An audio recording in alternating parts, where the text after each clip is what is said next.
ठंडी का मौसम शुरू हो गया है और हम देख रहे हैं बहुत जनों को सर्दी ज़ुकाम जैसे प्रॉब्लम हो रहे हैं। इसमें हमारे प्रेग्नेंट लेडीज़ को ऐसे इन्फेक्शंस बहुत जल्दी से कैच हो जाते हैं।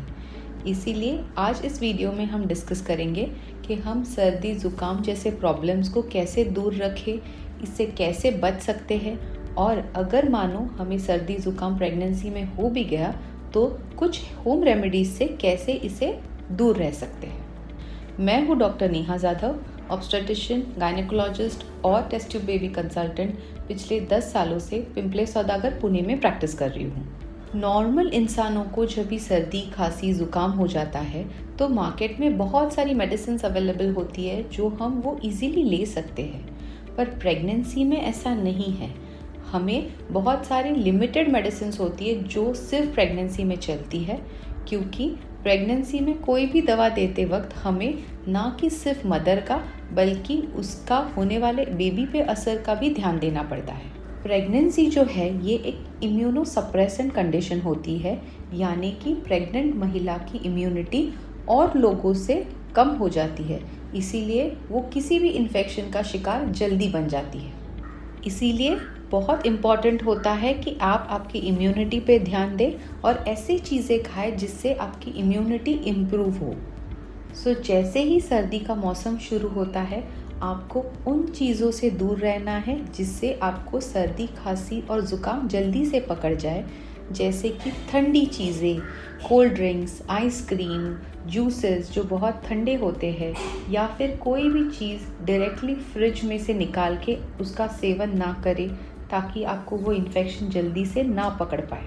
घर में अगर किसी को सर्दी खांसी ज़ुकाम हुआ हो तो आपको उन लोगों से थोड़ा सा दूर रहना है। आपको बार बार सैनिटाइज़र का यूज़ करना है, आपको मास्क का यूज़ करना है ताकि उनसे आपको इन्फेक्शन ना फैले। इन्फेक्शन होने के टाइम पे आपके प्रेगनेंसी का कौन सा महीना चल रहा है ये भी जानना बहुत ज़रूरी है। पहले 3 महीने में जब भी प्रेगनेंसी के एक एक बेबी का एक एक अंगों का डेवलपमेंट हो रहा है, ऐसे वक्त कोई भी तरीके का फीवर, इन्फेक्शन ये बेबी के लिए हानिकारक साबित हो सकता है। और आखिरी 3 महीने में यानी कि लास्ट 3 मंथ्स ऑफ प्रेगनेंसी में जब भी आपके डिलीवरी का समय नज़दीक आया हो, ऐसे में भी आपको इन्फेक्शन से दूर रहना चाहिए। अब हम देखते हैं कि हम क्या होम रेमेडीज़ कर सकते हैं जिससे ये सर्दी ज़ुकाम कम हो। गरम चीज़ें जैसे कि गरम लिक्विड्स होते हैं, अदरक की चाय, हर्बल टी या फिर काली मिर्च, दालचीनी की चाय, इससे हमारे गले को काफ़ी सूदिंग इफ़ेक्ट मिलता है और हमारे सर्दी ज़ुकाम भी काफ़ी हद तक कम हो जाते हैं। इस मौसम में सर्दी खांसी होने पे हल्दी दूध जो है ये भी काफ़ी आरामदायक होता है। एक आयुर्वेदिक चूर्ण जो मिलता है जिसको हम कहते हैं सीतोपलादी चूर्ण, इसको अगर हम हनी के साथ इसका सेवन करें, इस मिक्सचर का सेवन करें तो भी काफ़ी हद तक हमारी सर्दी खांसी गायब हो जाती है। गरम या फिर गुनगुना पानी अगर इसमें हम नमक डाल के इसके गागल्स करें तो फिर भी काफ़ी हद तक गला ठीक हो जाता है।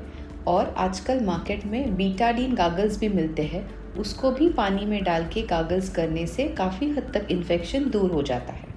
डॉक्टर्स आपको काफ़ी बार एडवाइस करेंगे कि इसके साथ स्टीम इन्हेलेशन देना ज़रूरी है।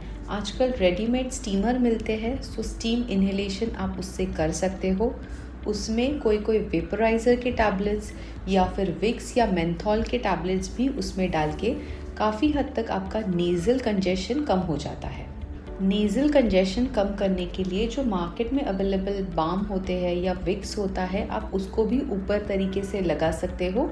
ये प्रेगनेंसी में सेफ़ होता है, इसका कोई बेबी पे असर नहीं पड़ता। ईजी वेपोराइजर्स और नेज़ल डिकंजेस्टेंट्स भी अवेलेबल होते हैं, इसका भी आप आपके नेज़ल सिक्रीशंस को क्लियर करने में आप इसका इस्तेमाल कर सकते हो। या फिर कोई नॉर्मल सलाइन ड्रॉपलेट्स आते हैं जिससे भी आपका नेज़ल कंजेशन क्लियर होता है। इसके साथ ही साथ आपको आपका हाइड्रेशन सही रखना है, या फिर आप कभी कभी नॉर्मल गरम सेक भी ले सकते हो ताकि आपको जो ये साइनोसाइटिस की प्रॉब्लम है वो कम हो जाए। अब हम डिस्कस करेंगे कि कौन से मेडिसिन जो सर्दी खांसी के लिए होते हैं उसमें से कौन से मेडिसिन सेफ़ है और कौन से नहीं। कफ सिरप जिसमें कोडेन जैसे कंटेंट हो, इसको आप प्रेगनेंसी में नहीं ले सकते क्योंकि इसका गलत असर बेबी पे पड़ता है। तो किसी भी कफ सिरप में अगर कोडेन जैसे कंटेंट हो तो इसका सेवन प्रेगनेंसी में ना करें। अगर हम एंटीबायोटिक्स की बात करें तो कुछ एंटीबायोटिक्स प्रेगनेंसी में बिल्कुल ही सेफ़ नहीं होते, जैसे कि सिप्रोफ्लॉक्सासिन है, ओफ्लॉक्सासिन। इन चीज़ों को एंटीबायोटिक्स से आपको बचना है, इनको प्रेगनेंसी में बिल्कुल नहीं लेना है। जो सिफेलोस्पोरिन जैसे एंटीबायोटिक ग्रुप ऑफ एंटीबायोटिक्स में आते हैं वो आपके प्रेगनेंसी में सेफ़ होते हैं।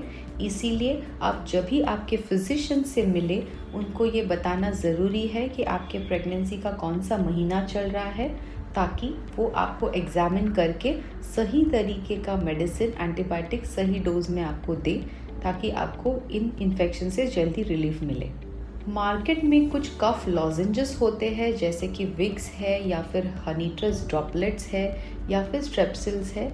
इसको आप ले सकते हो क्योंकि ये प्रेगनेंसी में सेफ़ होते हैं। अगर सर्दी ज़ुकाम के साथ आपको फीवर या बॉडी एक, बॉडी पेन हो रहा है, हेडेक हो रहा है, बहुत बार आपके डॉक्टर आपको पैरासीटामोल जैसी दवा देते हैं जो प्रेगनेंसी में सेफ़ होती है।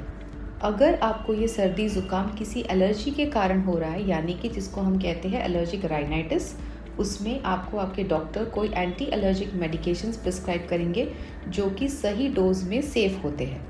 अगर ये सारे होम रेमेडीज़ करने के बावजूद भी आपकी सर्दी खांसी ठीक ना हो रही हो, आपको फीवर आ रहा हो, आपका वीकनेस बढ़ते ही जा रहा है, या फिर सांस लेने में तकलीफ़ हो रही है, खांस के पेट में दर्द कर रहा है, या फिर ब्लीडिंग शुरू हो गया है, ऐसे समय फिर आपको सिर्फ होम रेमेडीज़ से राहत नहीं मिलेगी। आपको आपके डॉक्टर को कंसल्ट करना बहुत ही ज़रूरी है, ताकि ये इन्फेक्शन सही वक्त और जल्दी से ठीक हो और आपके शरीर में ये बढ़े नहीं और आपके बेबी के लिए हानिकारक ना साबित हो।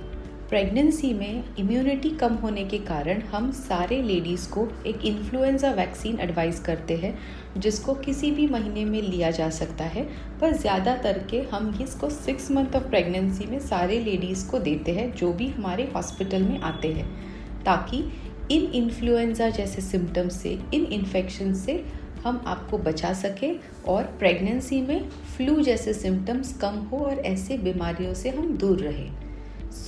इस वैक्सीन के बारे में भी आप आपके डॉक्टर से ज़रूर डिस्कस करें। इस वीडियो से रिलेटेड अगर आपको कोई भी डाउट है तो नीचे दिए गए कॉन्टैक्ट नंबर पे हमें ज़रूर कॉन्टैक्ट करें और ऐसे ही वीडियोस के लिए हमारे साथ हमेशा के लिए बने रहें।